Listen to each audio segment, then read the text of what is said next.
receives the document with the data I set up in the console. In this case, for example, for the demo, what we did is integrate this content management with our SharePoint environment, which is all internal. We just choose a repository in SharePoint. And in this case, without a VPN connection, here I am receiving all the documents on my phone.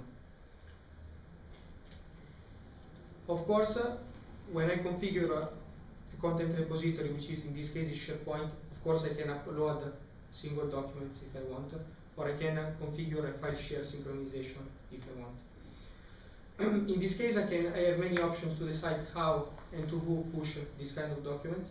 So I can decide to push them by group, for example, or I can decide that for a single folder I have different policies. For example, I want to download all the documents automatically, but for example a specific folder I can decide it's on demand.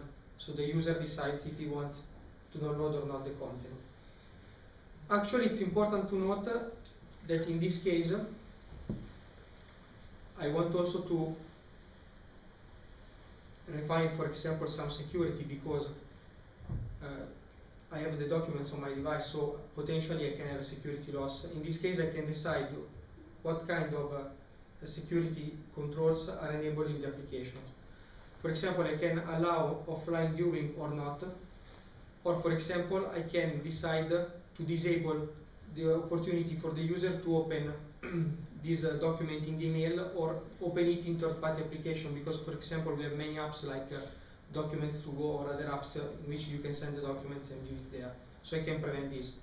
And I can prevent also the printing action. So actually the document is segregated into the sandbox, which is the secure content locker. For the deployment option, I can decide if it's Wi-Fi only, for example, because usually when I have big documents I don't want to use the 3G data connection. And I can decide the download type if it's normal or automatic. For every repository or folder, I can decide also the effective date. So I can download the content on the device, but I can make it available maybe 1 week later. And I can decide it to expire in 2 weeks. So actually I can decide policies also when the content is available or not on the device. In this case, I'm not using a VPN because, for example, even if this kind of environment is in the cloud, after I will explain how, we set up a secure server connection in our DMZ to bridge with our corporate services. One of our corporate services, apart from Active Directory, is also SharePoint. So this is quite important. We have AirWatch, which is running on the cloud. I don't know which data center of AirWatch, but we are using a cloud services, which is integrated with our Active Directory, which is in Zurich, and our SharePoint, which is in Zurich in our data center. So this is what we call a federated architecture, because we are using a cloud service which is connected to our on-premises services. This is quite advanced configuration. And how much time does it take to set it up? How much nights? Because we are using the... No, actually, I did that in 1 night. I mean, okay, that's okay.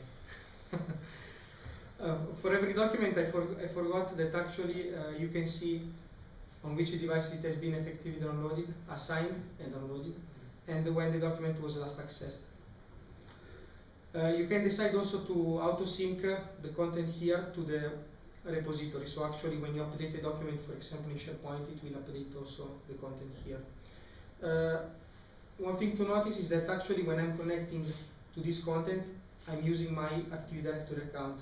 So if there are documents with permissions set in SharePoint which I can't see, I can't even see the documents here in the device.